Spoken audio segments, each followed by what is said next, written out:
Good evening, everyone, and welcome to the Holyoke School Committee meeting for Monday, February 8th. We'll start the meeting now at 6:01 p.m. Ms. LaFond, roll call, please. Absolutely. Mayor Morris? Here, just in time. Ms. Sheehan? Sorry, Ms. LaFave? Present. And now Mr. Sheehan. Here. Ms. Brunel?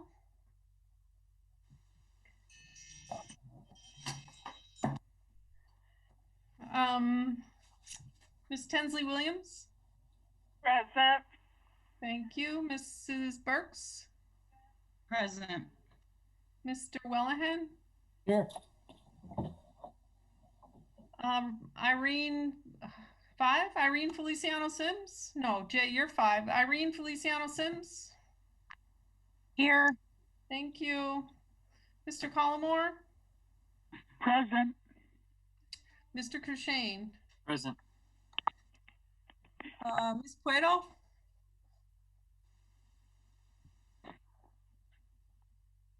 Sade, are you here?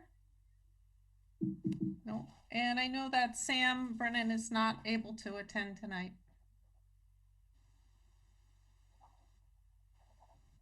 Thank you, Ms. LaFond. All rise for the Pledge of Allegiance.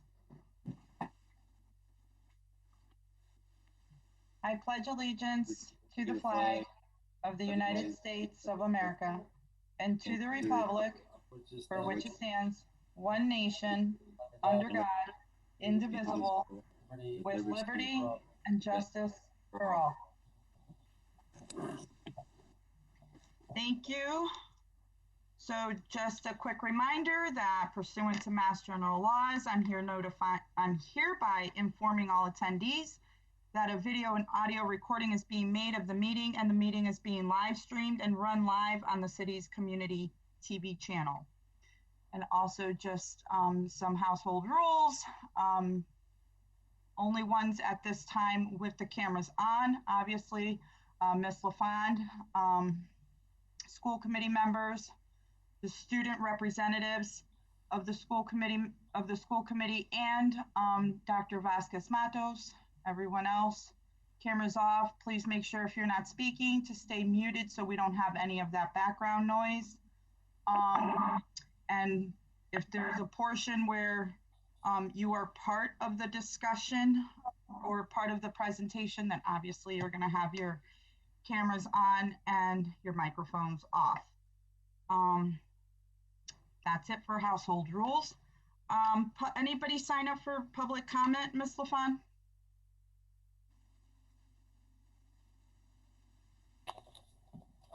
I can't lip read. Sorry. Yes, you can. No. Okay, so there's no public comments, so we'll go ahead and move forward with communications and reports from Dr. Alberto Vasquez Matos. Sorry, Vice Chair. Oh, yes. Vice Chair, there were some public comments on the agenda that was made public. Mali Pigny, Sasha Delgado had public comments, written public comments. Do you have them? Because it's on the public agenda. Oh, so on our agenda packet inside of there? Yep. Okay, let me just wait a second. I'm sorry. That's in the minutes from the last meeting, I think. I apologize. Yes, yeah. It is the minutes. I'm sorry. Thank you. Sorry. Okay. That's good. At least you're paying attention. Always. So no public comments, so we'll go ahead and move with you, Dr. Alberto Vasquez Matos, with communications and reports.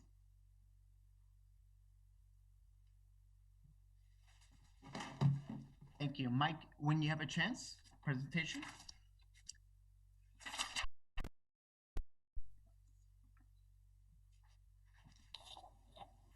So based on the input from the school committee, I want to present 3 items. Our return to school update, the COVID-19 update, and also our school lunch program update.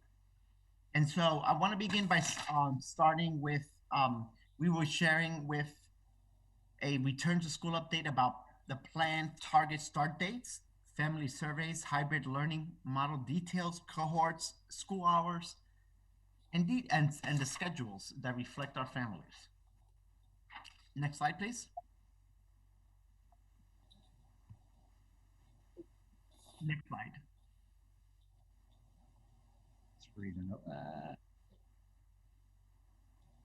There you go. Thanks, Mike. So Dr. C. Mahoney, myself, and our Chief of Academic Officer, Valerie Enner, are overseeing the planning and implementation of the CLC for grades 6 to 8, a survey to families to identify interest. And attending the CLC 2 days and week will be sent out in the next week. Staffing of the CLCs will be determined based on enrollment and will utilize current 6 through 8 staff first and then add additional staff if needed. Next slide, please. Here we have kind of an overview of our return to school update for the high school. So at the North Campus, it is our plan to continue to run the additional campus learning centers that we have been doing since October of 2020. And currently a few of the CLCs are successfully returning to both Dean and North Campus. The Dean campus will continue to run its current schedule, 1 day a week, in person and grade level vocational learning, as well as to continue to run the centered learning academies. I think it's important also for the school committee to be aware that what we have done since September has been a model for the state. And many state superintendents, as well as DESE, has really called upon us to see how is it that we got here? How is it that we got 800 kids since September, both from the vocational, high school, as well as our special needs population, are also most vulnerable population, our newcomers, and they have been active from September to December. And I did check with our chief of student services, Chief Marion Courier, and we're still at 800 students who have come back from December, our Christmas break or our holiday break, and they're still participating actively. And so the question is, how did we get here? And I think we have to give an applause to our teachers, our principals, our nurses, and our staff who really worked very hard to make sure that in-person learning has been available to our most vulnerable population. And here in your chart, you can see our current target dates is still in place for starting the hybrid in-person learning model. So our pre-K and K students will start after their winter break on the 22nd of February. Our staff is asked to report on the 8th of February. And then after we review the data, based on what we see on cases and so forth, working with the Department of Health, then we will bring back more students starting at 1, 2, then followed by 3, 4, and 5, and then district-wide 6, 7, and 8. And so there's a lot of questions around our new school hours. The newly adjusted school hours is structured based on the uniqueness of the school program, the grade, as well as the original school schedule included synchronous learning from 8 a.m. to noon, and asynchronous learning, which means that non-live instruction to up to 2.5 hours daily. That's a total of 6.5 hours of learning daily. The schedule change that we submitted to the state and approved offers students a 6-hour school day with 4.5 hours of synchronous learning scheduled throughout the day that includes movement breaks, lunch breaks, recess for younger grades, hand washing breaks, transition, and clean time. On Wednesdays, we continue to have up to 3 hours of synchronous learning for grades K to 8 and up to 4 hours of grades 9 to 12. We also included that those deep district buildings, such as central office and other buildings, will have on Wednesdays the deep cleaning days, which means that those individuals will have to work virtually in order for us to do the deep cleaning in those out offices and work space areas.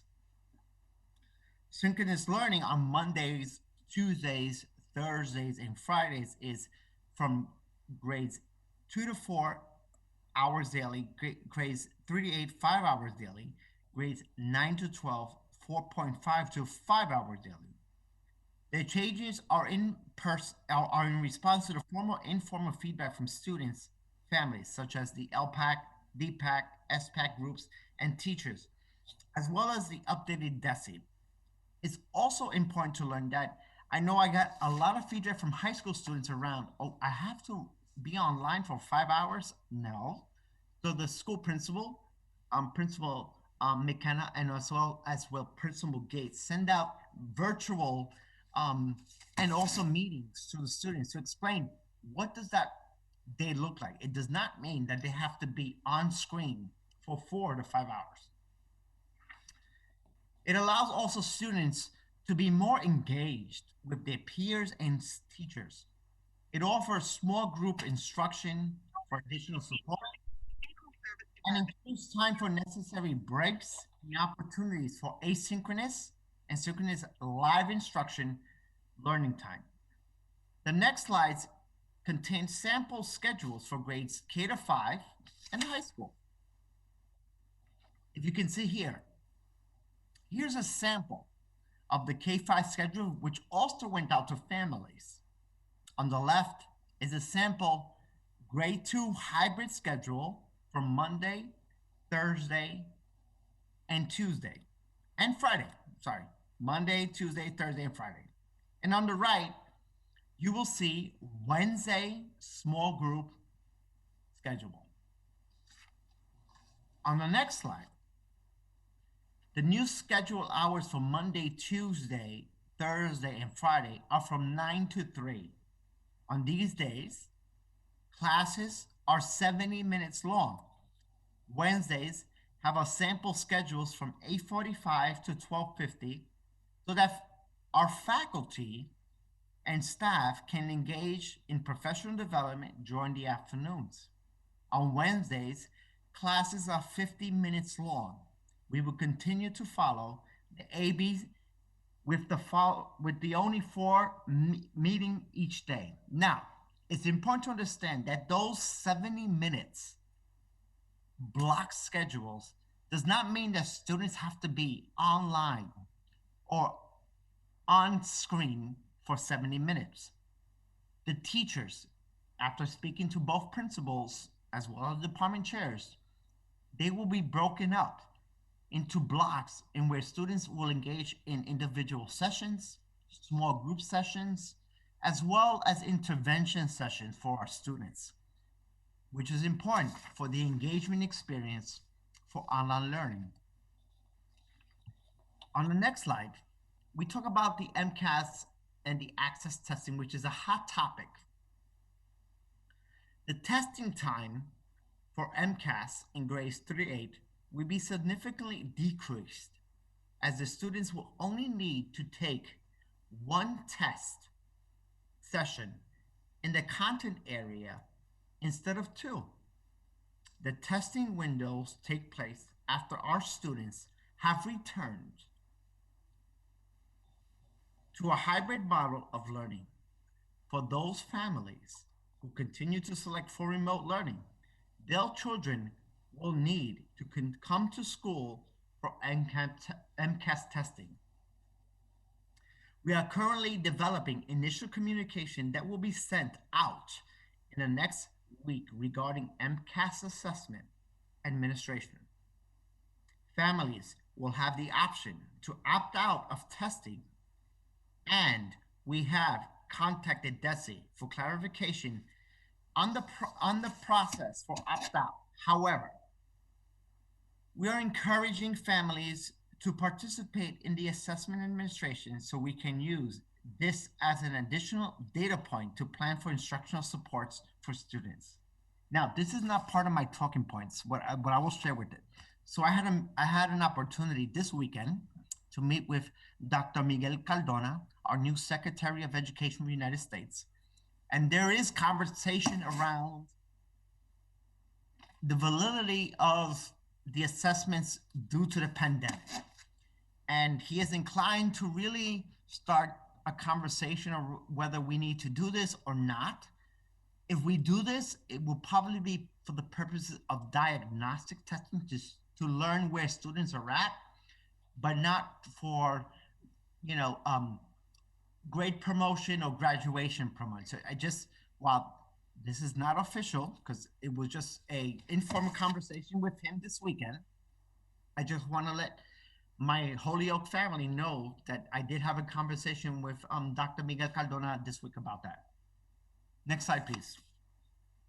Here again, we have a summary of the MCAS and access testing for our high school students, which I kind of described in my talking points. Next slide, please. The MCAS and access testing, the test window will extend through May 20th, so we have an extended time to do the testing. Currently, some schools are administering the assessments, but we do have until May 20th to continue the assessment. Here is the accountability relief that has been provided so far by DESE. Again, my conversation with Dr. Miguel Cardona was just informal this weekend, but I think he is getting the message from different states, not just Massachusetts, around the accountability of testing as we deal with COVID. Next slide, please. So a kind of a COVID update. So here we have our initial statistics, as you can see. As of January 28th, we have 82.6 cases per 100,000 cases. So it has decreased slightly as of January 21st. We continue to monitor that. However, some good news.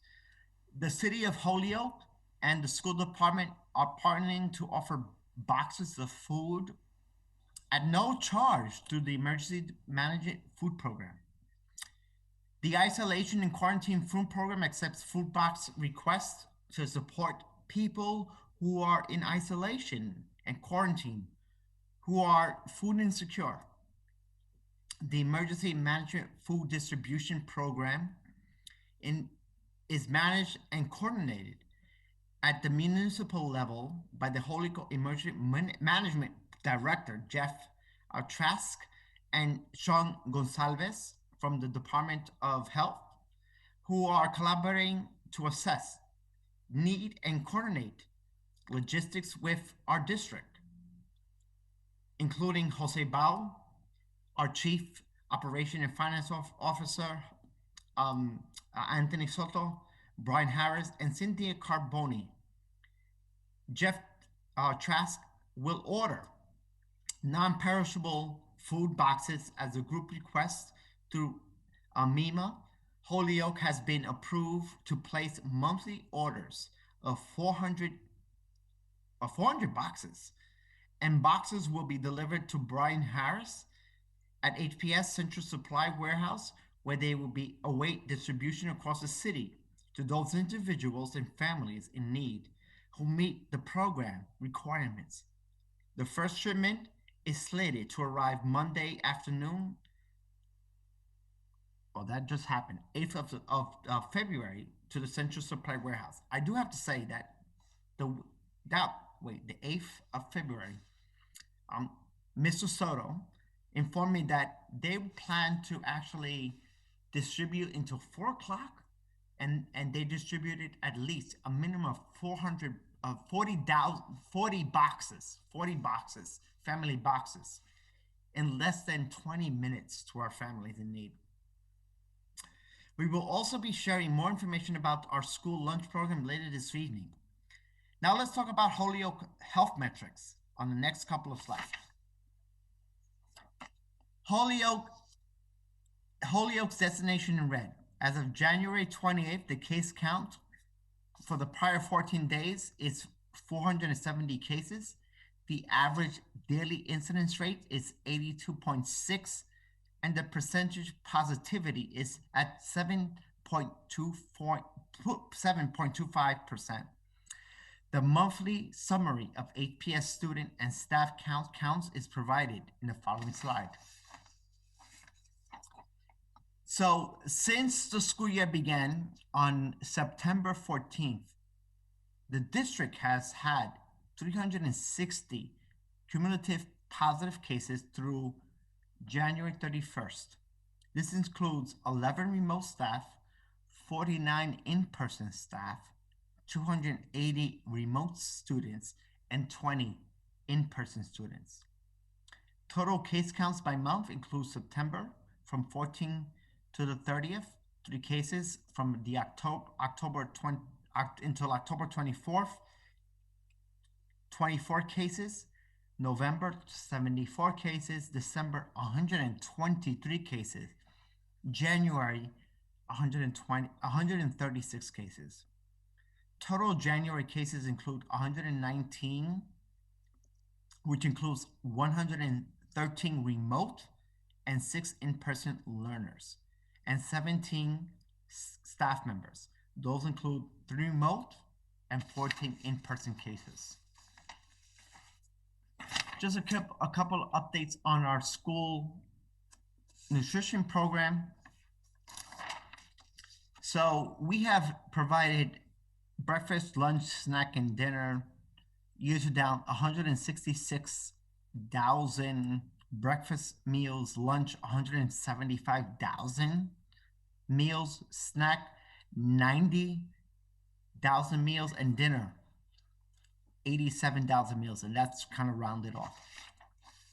And we continue to work on it and making sure we get the feedback from our school committee members, our stakeholders, and the new menu items, especially the pork, have been far the most popular among the students that we have met. In order to address small portion sizes for transitions, we are adding more fruit and vegetables since we can't add more portion to the meal based on the restrictions based on the USDA. For the students not participating, we informed them that they shouldn't feel that they cannot participate. For more choice or breakfast, we provide cereal. That is what we have just in case the student doesn't like what's on the breakfast menu. And we would continue adding, like such as beef jerky. We will be adding the beef jerky as a backup, not as a snack, but just part of something that the students will want on top of the main course. So I'm going to stop there and allow school committee to have any questions that they may have. I do have my staff here. Wow, that was overwhelming.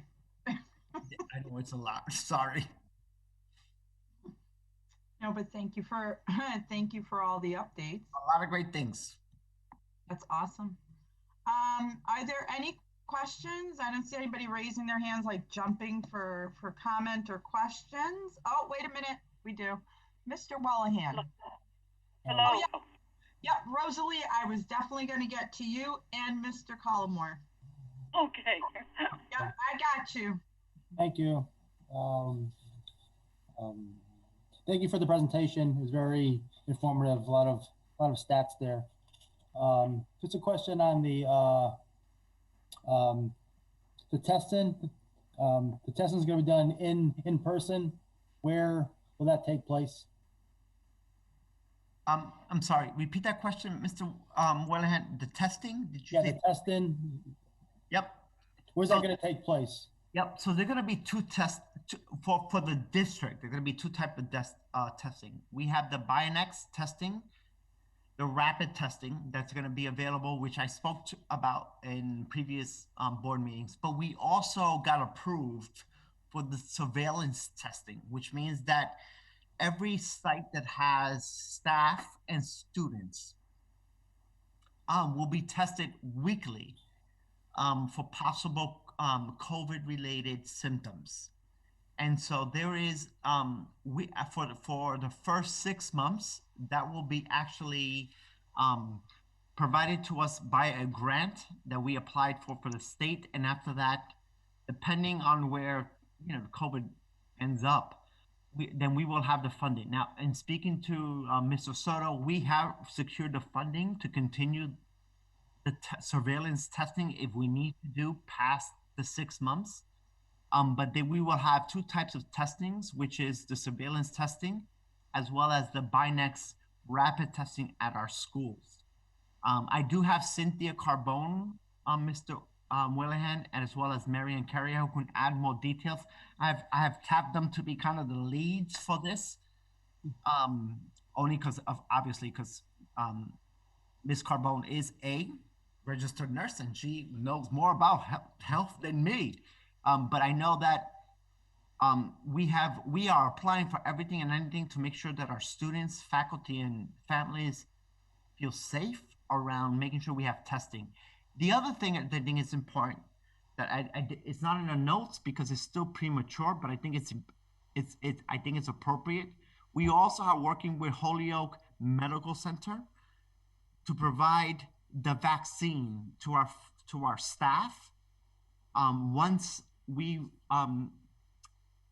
get to that phase of essential workers who work in schools, whether teachers, custodians, staff, secretaries, we will be actually prioritized to get the vaccines at all of the Holyoke Medical Center's sites for them to receive the vaccines as well.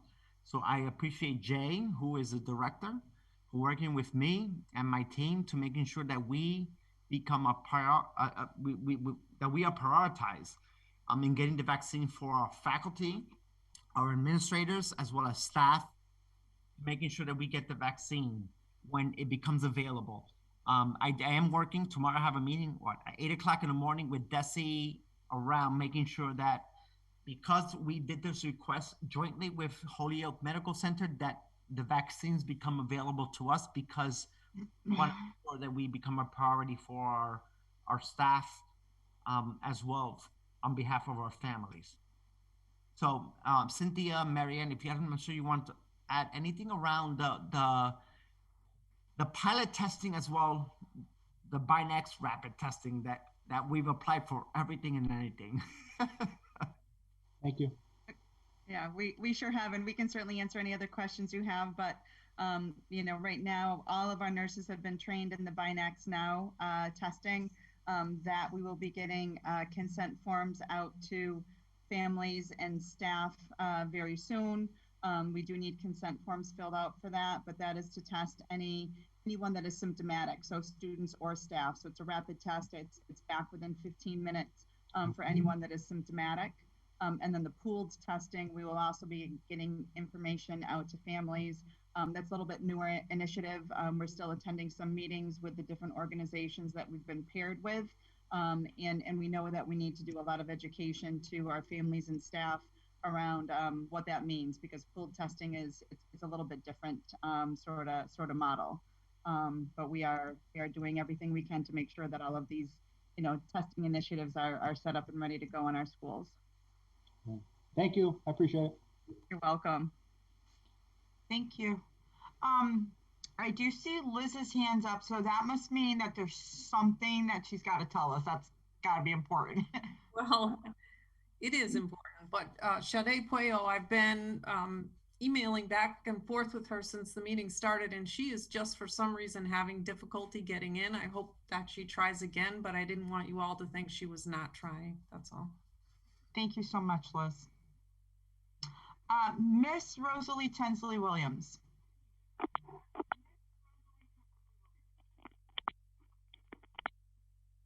I'm getting unmuted.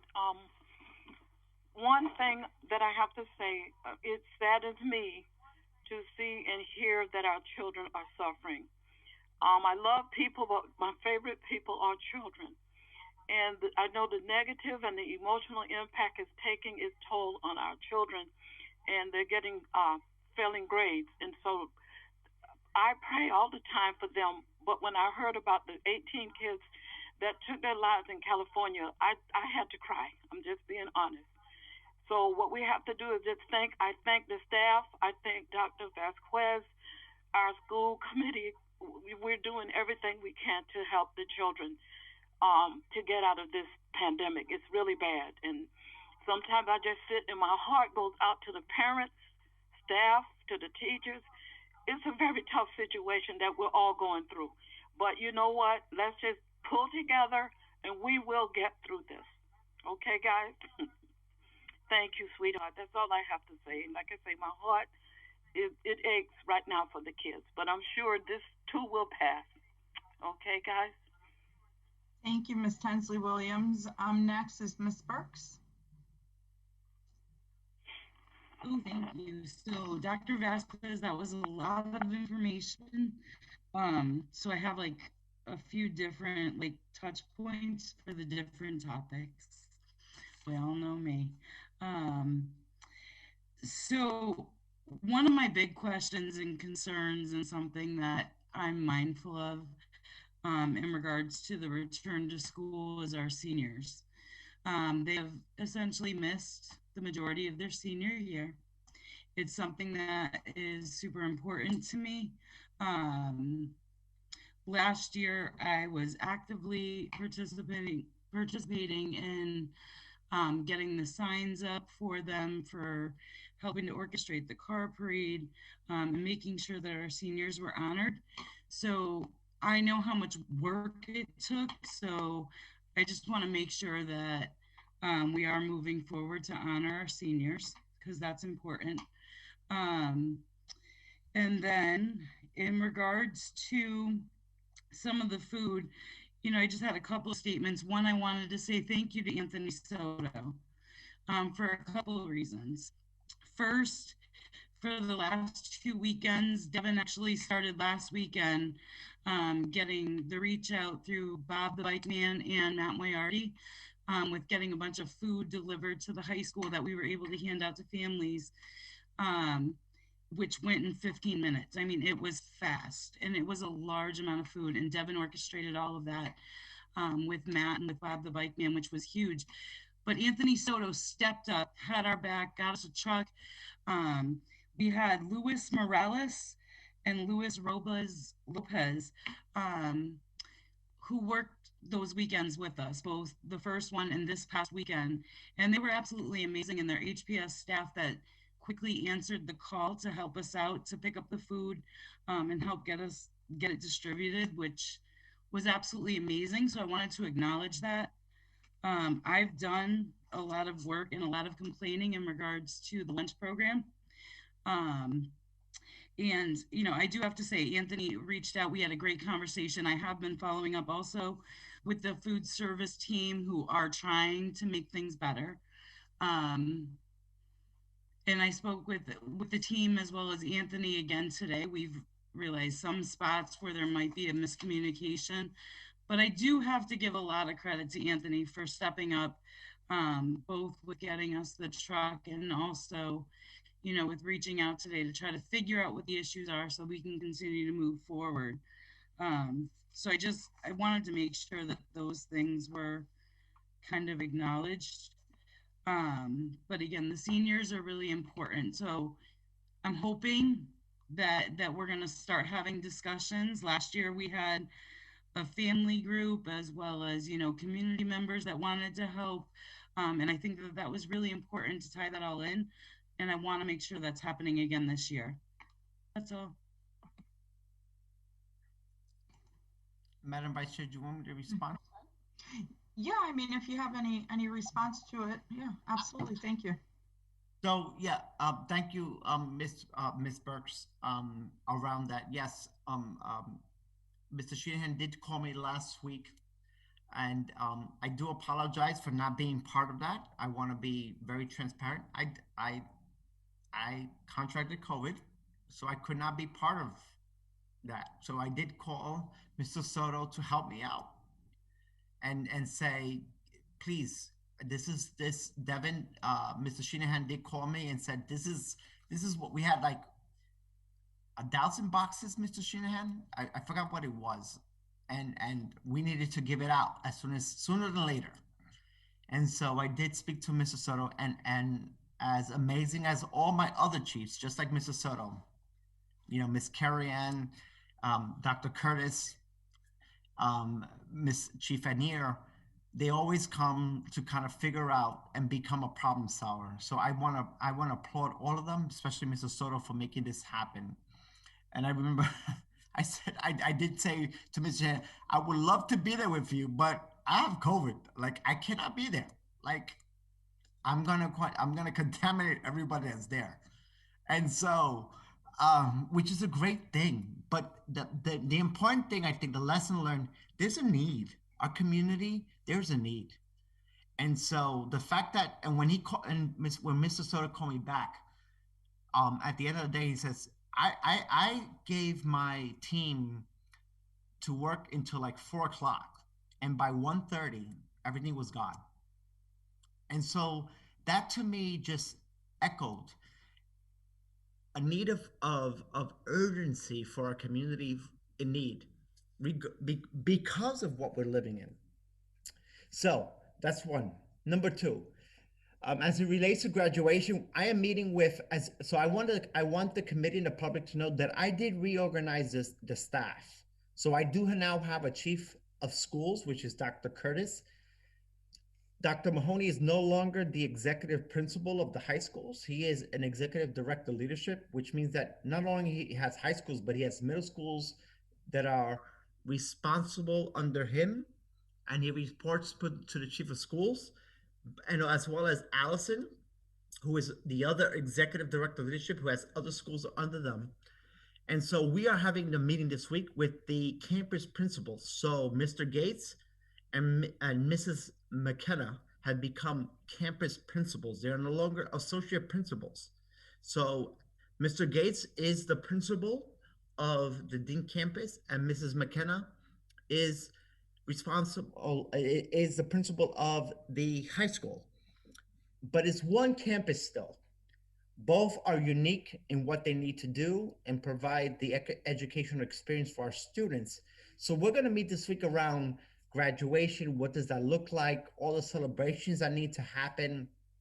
So it is my hope, as you saw my email this today to each of you, that I will be able to speak to each of you around what are the hot topics or the suggestions that are coming from the students and the administration. Today, I got a chance to meet with the high school students at 3 o'clock and ask them, what do you want? Like, if the pandemic did not expire from here to June, how would you celebrate graduation? I mean, we did a great job last year, but I do know that the dean students and the Holyoke High School do want to celebrate their uniqueness. But how do we do that? Like, in a very celebratory way, but also understanding that we might be still living in the middle of this pandemic starting June, but making sure that we also celebrate them from starting in the spring all the way to the day they graduate. So please allow me to kind of really meet with them and then come back with the school committee. I will meet with you prior to the formal school committee in March, but I will meet with each of you with me to talk about what is the potential and what are some of the suggestions that are coming from the students as well as faculty and the administration.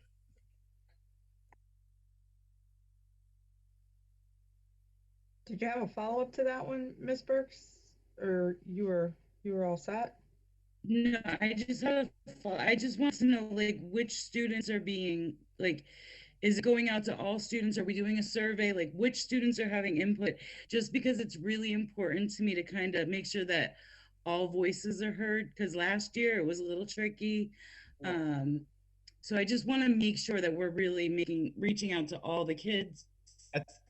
So that's a great question. So today I met with the equity student team, which is all the high school students from dean, as well as the high school, but I will extend it to all the other students, and making sure that all voices are heard. I can promise you that. And keep in mind that when you meet with me very soon, by the end of February, bring that to the agenda, to making sure that all voices are heard. No Thank worries you. there. Trust me, you won't have worries with her, Dr. Alberto Vasquez Matos. I know that. All right, the next one I have is Mr. Sheehan. Yeah, I just have a couple things, and I wasn't going to bring up graduation until Mrs. Burks did. I guess just my biggest concern with that is that whatever, get the input, talk to the people, whatever the plan's going to be, the plan is set and done. I mean, if it has to be a virtual type of ceremony, like we can't go through, and I know last year was an extraordinary year. We were all kind of dealing with it, but I mean, colleges are going with different schedules now because of this. People are joining the military. Like there's a lot of things that people are doing. So like whatever that plan is, if the Board of Health is good, if the public safety is good, if everyone's good, that's the plan. I mean, we can't do this like three-ring circus again with it.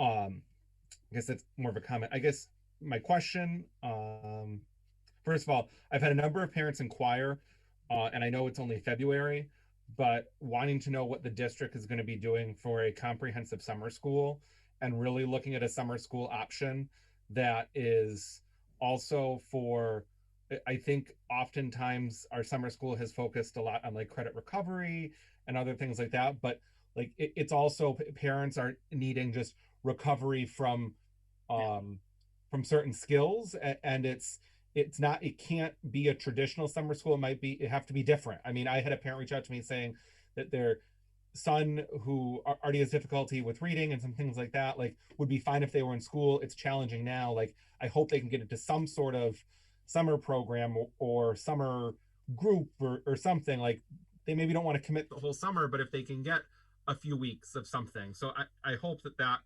is being done. I don't know if you want to answer that first or me go on, or what, Mildred, whatever your choice is, or Dr. He can go ahead and answer instead of hearing like 30 questions and then missing one. Yeah. I prefer for him to answer each as we go along. That's a great question, Mr. Shanahan. So I'm gonna allow Valerie, our chief Anier, who can add to it. But we already have begun the process of the framework for what summer school looks. We are looking at possibly 2,000 students to participate in summer school in person. One of the things which the mayor doesn't know yet, but he's gonna know now, I'm gonna be approaching about how do we get community partners to partner with us for the extended enrichment day. So we are thinking about, we will focus on the 9 to 12 academic, focus on literacy and math. And then, but we also need an enrichment aspect to the day, because we know, and I know based on experience, that students to be in a summer school from 9 to 3 is not going to work. It's not going to work. So how do we create an enrichment program where students can get, depending on the age level, whether it's, physical education, teamwork, team building. As you get older, it might be internship, it might be a field trip and things like that, with the hope that this pandemic will kind of level out. But we know that from 9 to 12, we will focus on the academic piece for 8 weeks, right after the July 4th holiday break. So we are putting in our budget for 2,000 students to participate in a summer program, knowing that we are going to inherit a gap, an academic gap. Now, will we get 2,000 students to participate? I do not know. But at least we have the opportunity to be able to kind of budget for at least 2,000 students to participate in that. Questions that we have. One is, will the students participate? Because they don't have to participate. And the second thing is, will we have the personnel to participate, which means that we might have to go out of Holyoke, our staff, to recruit teachers when it may come from Springfield, Longmeadow, Hartford, to be a teacher for the summer school program. But we are already ready to finalize our summer school program.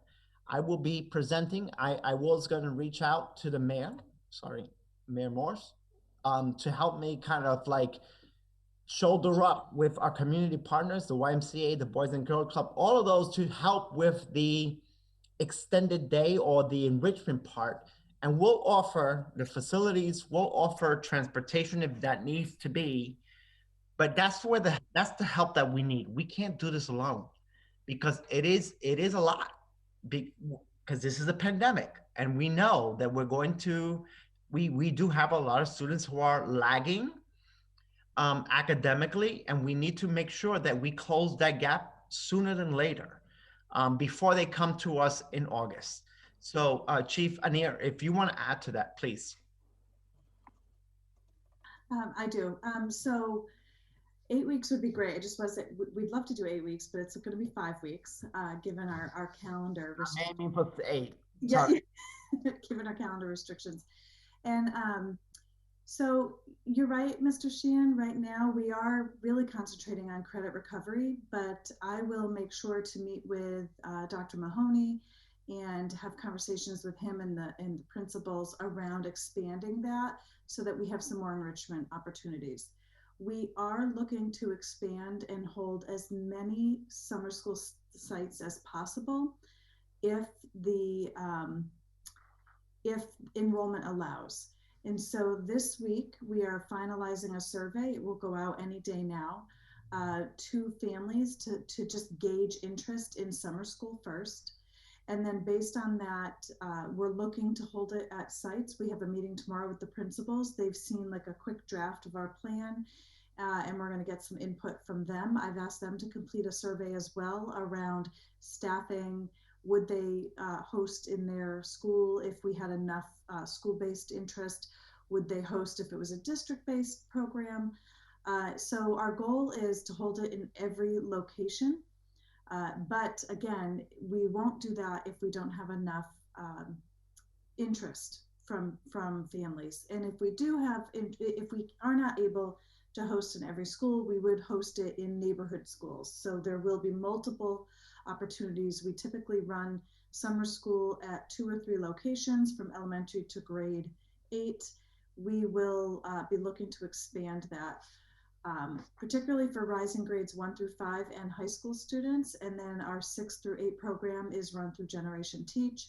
Highly successful. The students really appreciate that. And it gets to a lot of what you're talking about, where there's the social emotional connection, there's hands-on learning, problem-based learning, and very strong content and support for students. So we're looking to increase within our capacity in the building. It's usually held at STEM middle school. And we're looking to make sure that we capitalize and expand access to our middle school students for that programming as well. So this week, a survey will go out to families. We were finishing up the translation of that survey today, so it will go out as early as tomorrow. We're asking that that is returned by February 19th.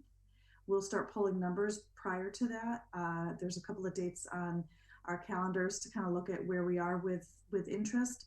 And our response to where we locate the programs will be based on family interest. So I absolutely agree with you that we need to be making sure that it's a well-rounded program that meets our students' needs, not just credit recovery. Yeah, and I guess I understand where that's coming from, and I don't know what this survey is going to look like, but I mean, what I'm hearing from some parents is really like, not even looking for like a full day option or anything like that, but like looking just for that parents are struggling, I think, with math and some of the reading skills during this remote instruction, especially in the elementary level. And they want, like, in my mind, I envision it from when I was a little first grader at McMahon School many, many years ago, where during the day I was pulled out for extra reading. And at that time we called it Title I, I know now why we called it that, and we would never call it that nowadays either.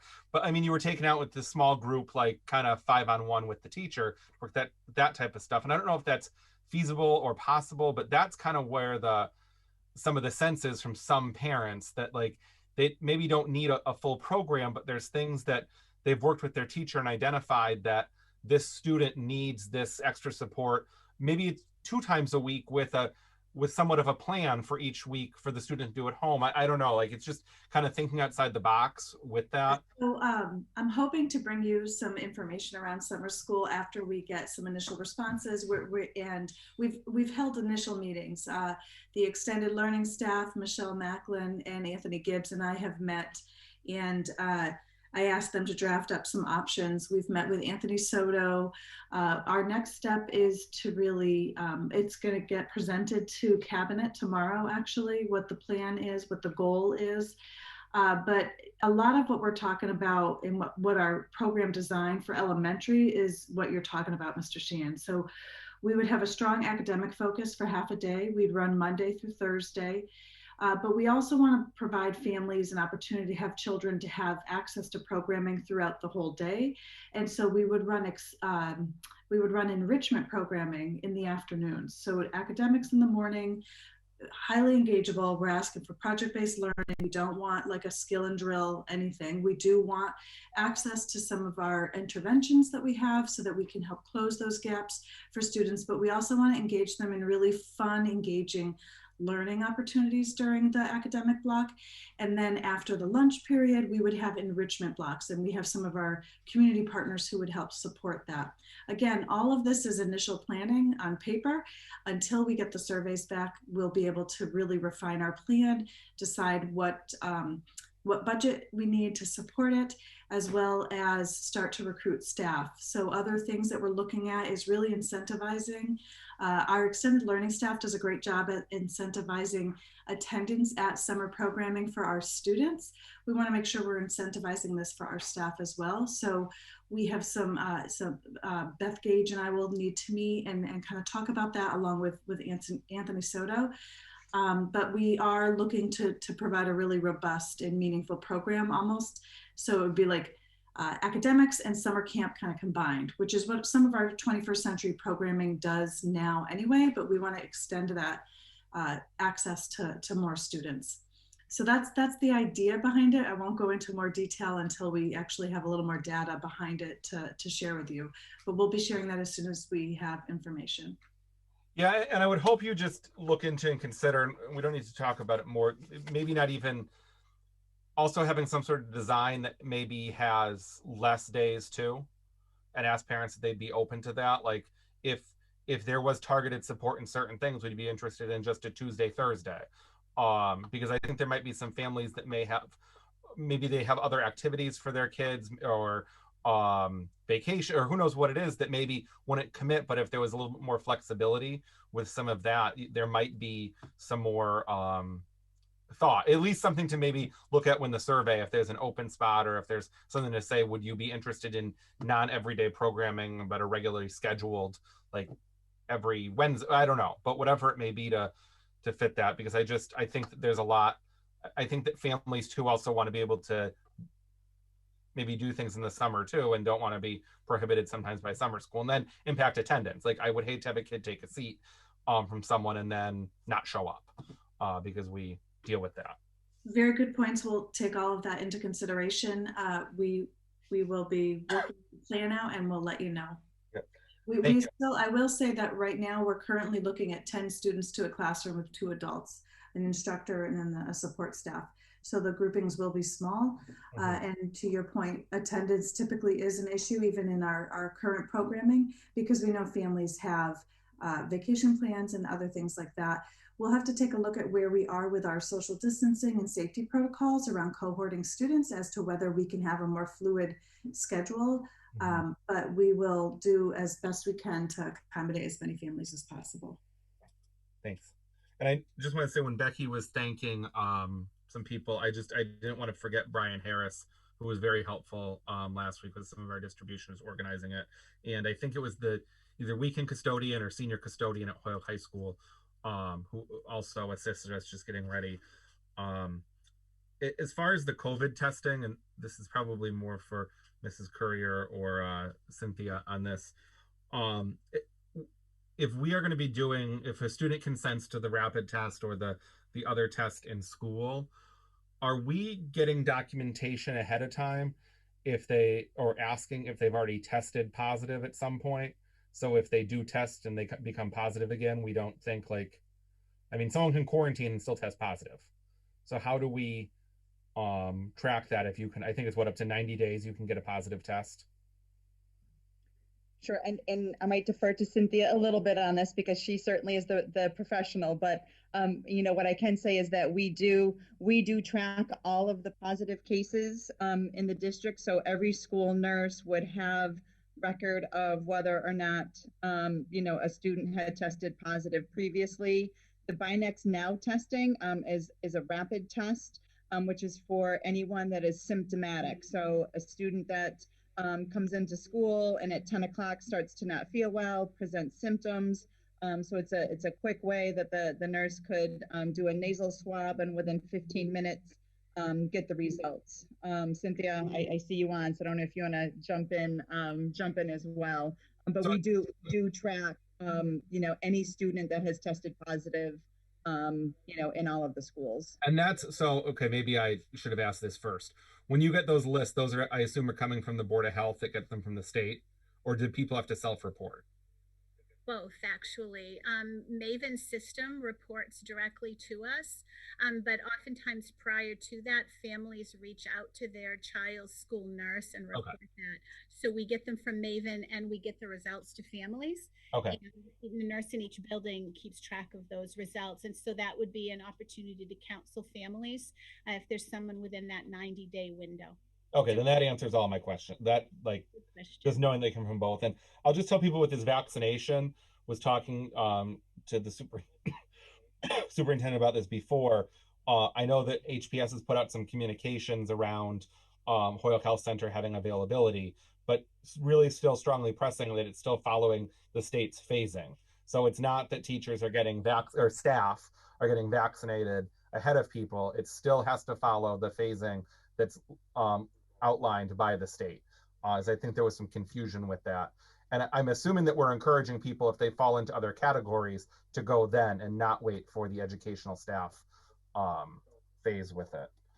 And then just one more, Mildred, and I'll be done.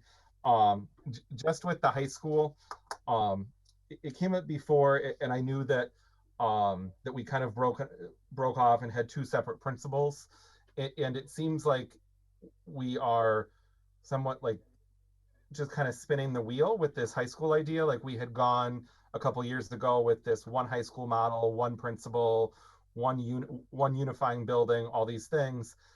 And now it seems like we're creating identities again with like separate principals and building leaders. I mean, are we transitioning back to the thought that there's going to be two separate high schools? And I mean, I just wonder, like, both schools work under like one code for accountability and all that type of stuff, but you have one principal. I mean, I'm a little confused. It's more just confusion by it. Are we transitioning back to a two high school model, or what, now that we have two principals?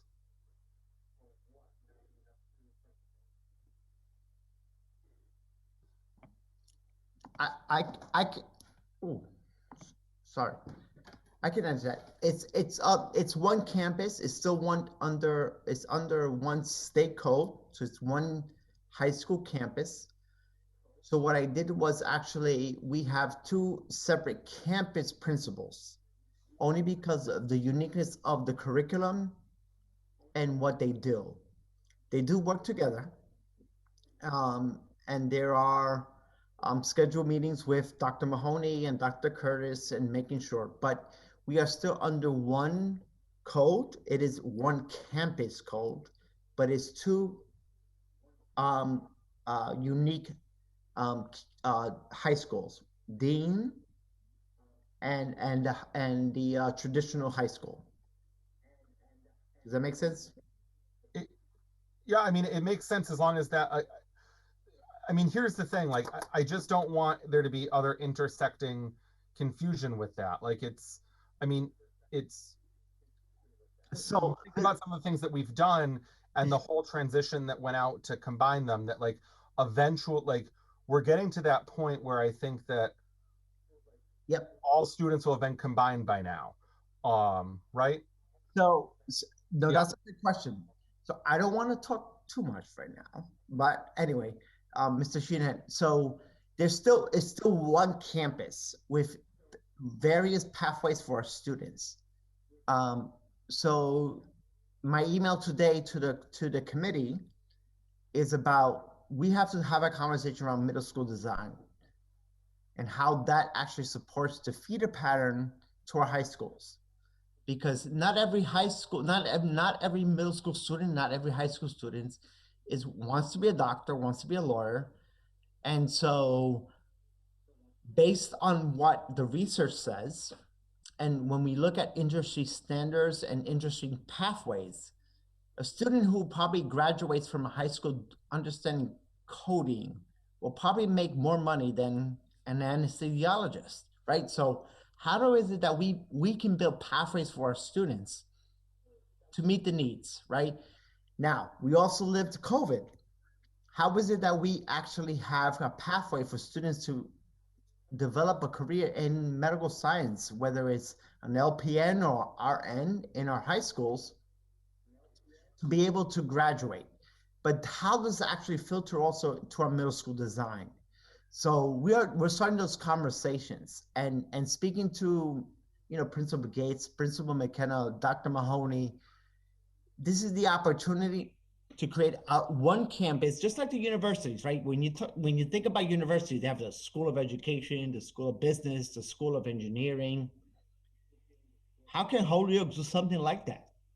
So we give our students opportunities for career pathways.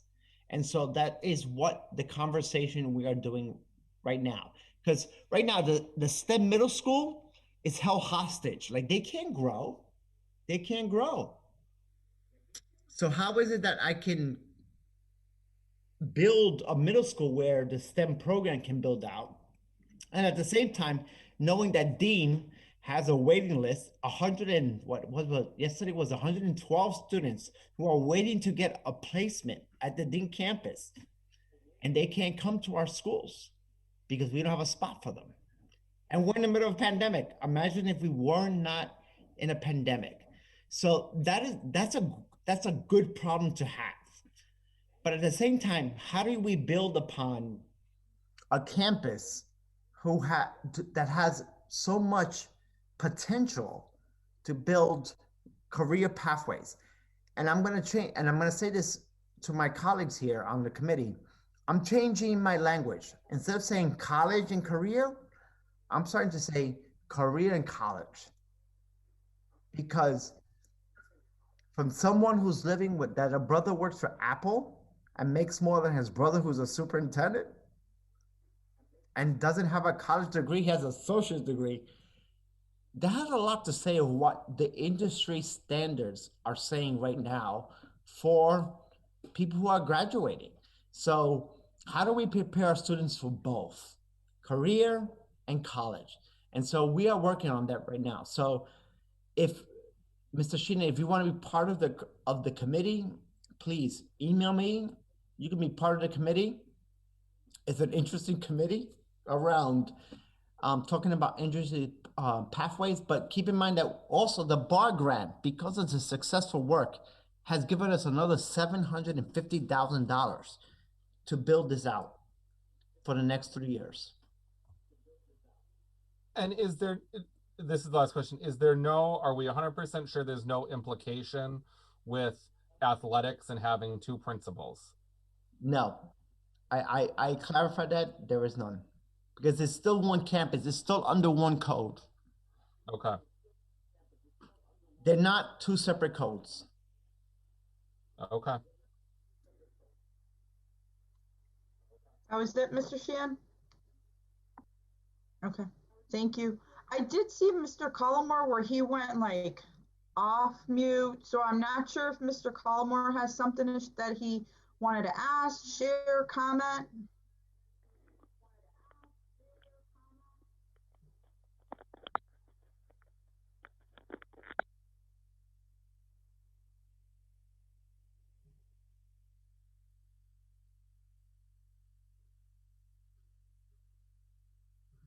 Mr. Collmore, did you have something to share or a question?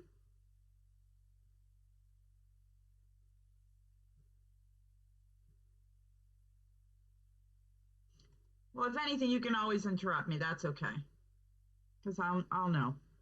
All right. I don't see any other hands raised. I mean, there was a lot of information today. I was like, wow, mind blown, right? But again, I thank you for all the information that you have provided us. I do have like a few little small comments to say, you know, with the schools reopening, you know, like I've said, as long as, you know, it's the parents that they want to make that decision and that we're not holding parents that don't want to send their children to school, like making them feel like they're making a wrong decision, because we have to be able to validate people's feelings, fears, concerns, right? Everybody has their own perception of COVID and how it can affect their family, not affect their family. So we have to be mindful of that. I personally, I have no plans of sending mine yet. I'll wait. But again, because that's for me, but like I've always said, what I do for me, I don't impose on anybody. I'm not here to say that people should follow what I do or it should be my way, because that's not why I'm here. I'm here to represent the people who put me here. And each one has their own different views, so I have to share both views, okay? So I'm happy that at least we're reaching out and providing that ability to the families that do want it. But I also say the same should be for the staff, making sure that we're also validating their feelings, their fears, their concerns. There are some that are fearful of coming back into the schools because they don't know the extent of what COVID could do, or maybe they do because they saw someone who got it, or there was a negative impact. And so that's like a PTSD type of moment. And I just want them to feel like at least they know that when things have kind of settled to a point where they can feel safe coming back, that they still have a place to come back to. And that's what I want to make sure of. And it's not just teachers, not just paras, I mean all staff, because even those that are in the cafeteria, our cafeteria workers, our custodians, I want to make sure that everybody feels comfortable coming back, and that it's because they feel safe at this point of coming back. Another thing that I wanted to say is, again, this weekend, go ahead, Dr. Alberto. I think Mr. Soto has a question. Oh, okay. Mr. Anthony, you got a question? Just a comment. I really wanted to thank Devin Sheehan and Rebecca Burks for thinking of us in terms of how we can support. Dr. V called me immediately and made sure that, you know, he wanted to make sure that we fully supported the efforts of helping both days. And I know everyone's already thanked Brian, but I just wanted to make a point that, like, it was just an all hands on deck effort. And, you know, between Jose and the communications and Judy and Devin and Rebecca getting all of the volunteers that volunteered their times those days, and Dr. V supporting the effort. I just think that, you know, that just showed how we can come together as a team in support of families and Holyoke citizens. And I know that, you know, in the future, if we have an opportunity to do the same thing, that Dr. V is fully supportive of it. Thank you. And I was going to thank you too, Mr. Soto, because again, short notice, and as always, that's something about our city that I can always say, thinking back, something that I really didn't want to think about because it was something that negatively impacted our community, but it was the New Year's fire. where immediately, our city responded, and Kelly School opened up its doors for our families in the flat. So when something happens here in Holyoke, as you can see, we've always had the support of the public schools, the districts, the receiver, superintendent, making sure that we are reaching out to our families and providing them with the needs that they need, what exactly they need. And that we saw the previous weekend, we really saw it. The mere fact that we finished so quickly, and it was very heartbreaking to have to tell people that we don't have any more to give. That was the heartbreaking part of it. And that's where we really saw how much this is needed in our community. I really don't have anything else to say. I probably do, but I can't remember. As always, there's things fly out of my mind very quickly, but I'm sure that if I have any further questions, I will email them to you and wait for a response. And again, I think Mr. Collmore wants to say something. Go for it, Mr. Collmore. It was probably me. It could have been you too, Miss Tensley Williams. But I see Mr. Collmore's name too. Oh, okay. Do you have anything you want to share?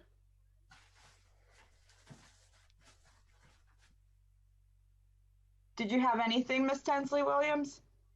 Yes, ma'am. I have an announcement at the end, but I have something that I would like to read real quick to the committee.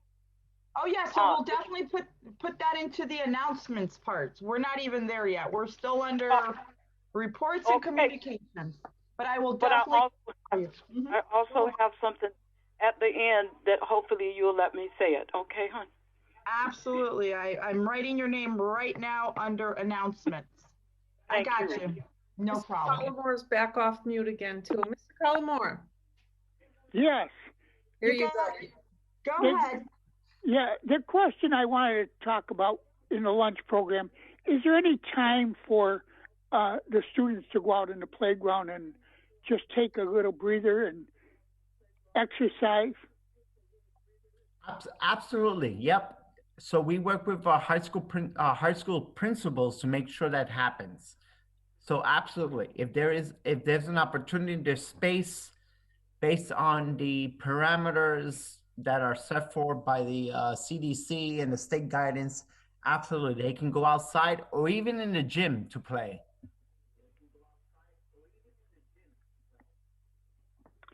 Thank you very much, Doctor. Thank you, Mr. Collmore. My question, I remembered it.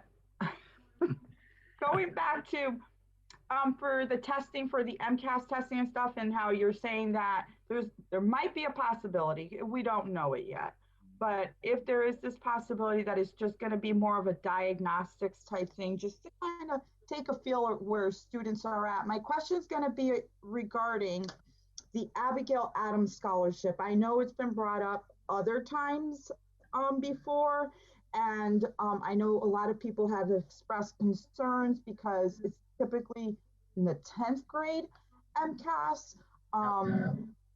If you can talk about that, I don't know if you've heard something, maybe somebody else has. Yep. So just like any other academic scholarship I have been pushing, and I have a meeting tomorrow with the state, that they need to push back when it was actually pre-COVID, and look at that. And then how do you actually look at the fact of attendance, participation when they were during COVID? And so we are pushing, and SAT had, as you can probably read, SAT has done a great job of trying to reamping all their stuff. So I am pushing for that, because it is not fair for our students to be, held accountable for situations they have no control of. So tomorrow I have a meeting.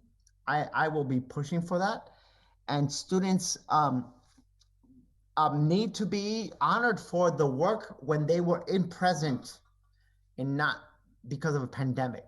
Now I have to say, Vice Chair, that many universities are moving towards that direction. Like they are waiving a lot of the rules when it comes to that. But trust me that I am fighting the fight, and I will provide an update either by Friday or Friday of next week to the school committee about where I'm at with that. Maybe you can also include it in your Polio update? your Facebook Live. Absolutely. Because we want to make sure that families are aware. But I'm wondering, because I know Devin always got the ins and outs. And he kind of, do you know anything about any updates on it?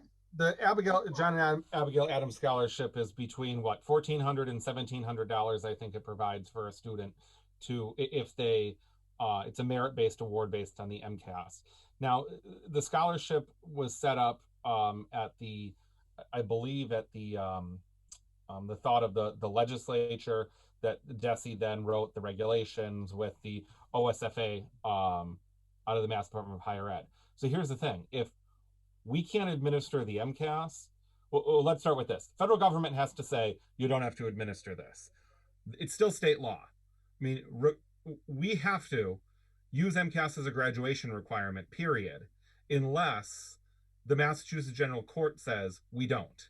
And then they can give the authority to the ESE board to vote to eliminate the graduation requirement for the MCAS. Similar like they did last year when there were options for students that didn't have the opportunity to retake, but still graduate with a diploma.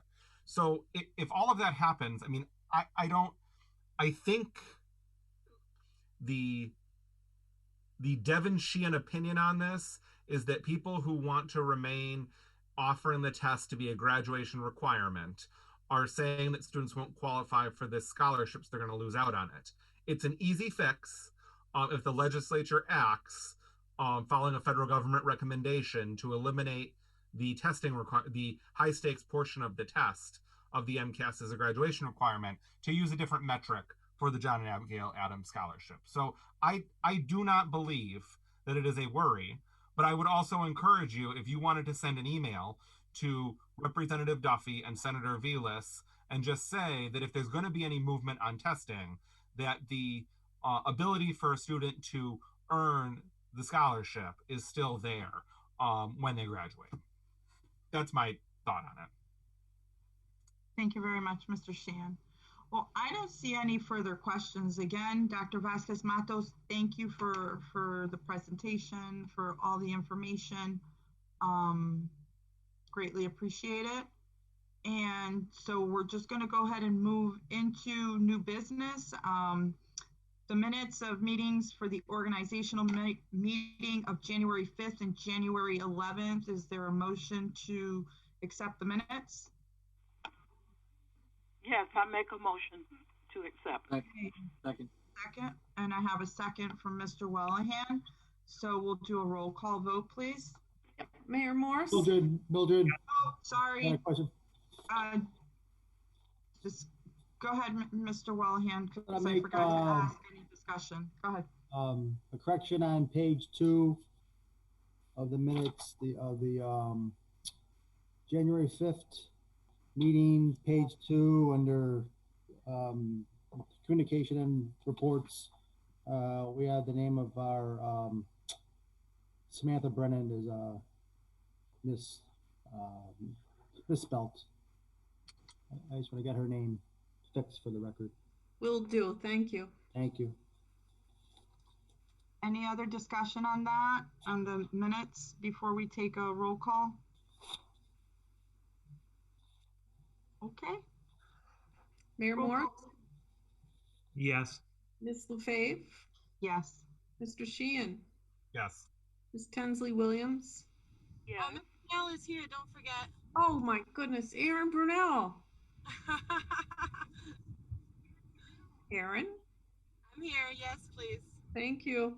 Thank you. Mrs. Burks? Yes. Ms. Feliciano Sims? Yes. Mr. Wellahan? Yes. Mr. Collmore? Yes.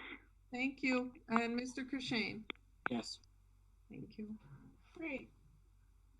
That passes unanimously. So the next agenda item is joint school committee city council subcommittee member appointment.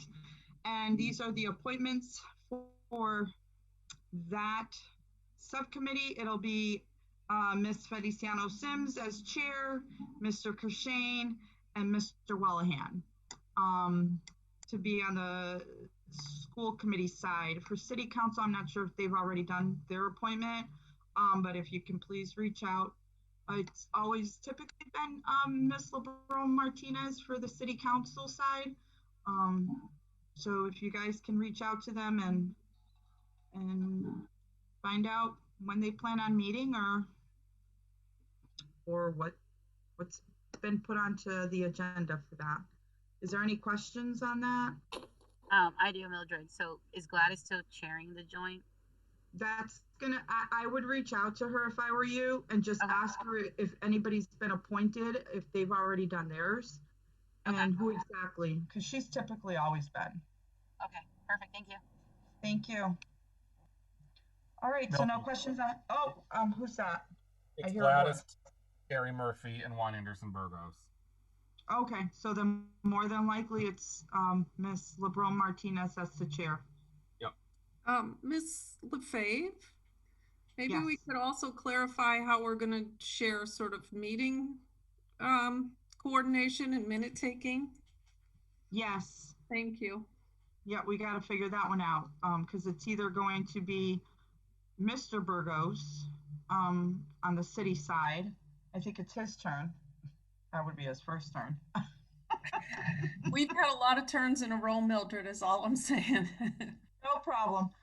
We will definitely follow up on that and make sure that the city is able to do that for us this time around. Alrighty, so moving on to ongoing business, which I don't see any ongoing business, but what I do see is announcements, and I definitely have Ms. Tensley Williams on that first.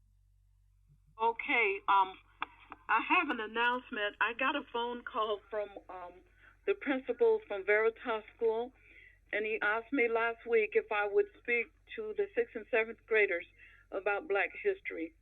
And I told him, sure. He just wanted me to try to give them a little bit of encouragement. And I would like to, I don't want to bore the group right now, but I have talent that I didn't have, but I write poems. And so I'm going to call the Library of Congress and I'm going to copyright them. And I want to read this one real quick that I wrote. It's not copyrighted, but it's okay. It says, When the Parade is Over. I wrote this one April 16th, 2016 at 9:30 in the morning. It says, when the parade is over and the crowds have all dispersed, I wonder what will happen to the acts rehearsed. When the band is silent and the players all go home, what happens to the instruments? Were they rented or were they owned? The marchers and the twirlers were having so much fun. The streets, once lined with people's laughter, had subsided like the sun. The children were all clapping and laughing at the clowns. Although I see some smiles, but mostly I see frowns. As the families leave for home, someone shouts out a cheer. Hey, hey, don't look sad. The parade comes back next year. Thank you. That was awesome, Miss Tensley Williams. Thank you so much for sharing that with us. You've written songs, you've written poems, you sang to us, you sang to... I didn't know I had talent. I guess you're never too old to learn because I never knew that I had the talent, and I've written several poems now, so about books and all of this stuff, because all of my poems are geared at children. So I will be copywriting some of them if I can pretty soon. Thank you guys for listening, okay? I love y'all. We love you too. Thank you so much again, Ms. Tensley Williams. Ms. Burks. I just want to say, Ms. Williams, that you're an amazing woman and your positivity brings a lot of happiness to this world. And your poem is beautiful and your heart and your love shines through. And we are so thankful for everything. You're going to make me cry, Ms. Burke. Thank you. Oh, boy. Oh, boy. I love the whole school committee, and you know what? We're going to get through this thing together. Okay. Absolutely. I believe Ms. Burks, if you can just clarify the special ed pack, the next update. Your meeting is this Wednesday. Marianne, I think, is still on as well. But there is a special ed pack meeting this Wednesday. Hopefully it'll be a nice, smooth meeting. But yes, Mr. Burks is the SPED pack president, so he will be running the meeting, and it's a town hall, right, Marianne? It is, yeah. So it's rescheduled town hall, and just a note for families that you do need to pre-register. So we are not posting the Zoom link. That's where some of our trouble started last meeting. So hopefully we will have no issues or interruptions. But families, please make sure that you check the webpage or the weekly update from last week. But you do need to go in and pre-register for the event to be able to get the Zoom link. Great, thank you. And how about with our ELL pack? Where are we going? We keep moving. I know, but I don't know when those dates are. Oh, wait, I don't know the dates either. Wait. I'm at the SPAC meeting.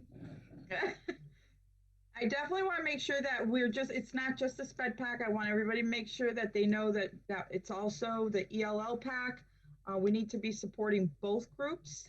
Wait, Valerie, you know the LPAC dates? Yes, hi. I was trying to grab that calendar up real quick, Mildred. So the LPAC meeting is on the 11th, Thursday the 11th, at of what?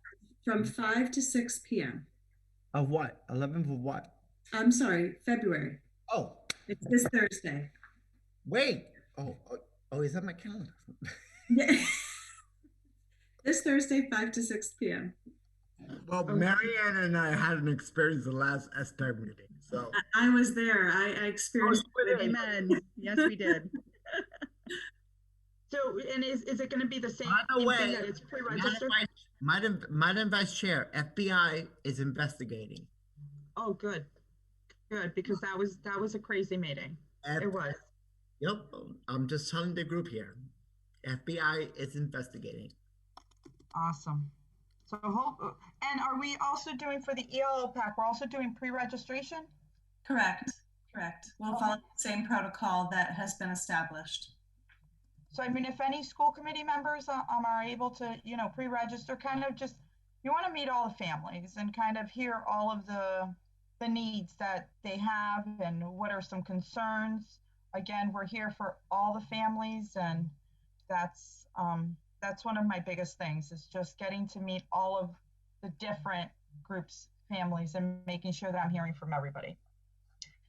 Alrighty, well, with that being said, it was a beautiful evening. We received a lot of information, so I'm ready for a motion to adjourn.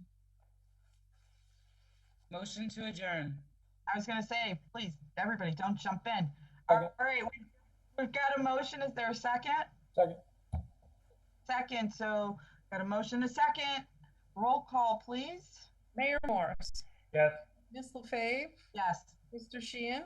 Yes. Ms. Brunel. Yes. Ms. Tensley Williams. Yes.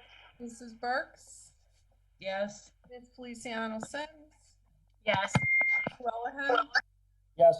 Mr. Collmore. Star 6, please. Yes. Thank you. And Mr. Cushane. Yes. Perfect. Great, so meeting's adjourned, 7:30. Thank you, everybody, and we'll see you next month. I believe it's March 8th as well. Thank you. Good night. Good night. Good night.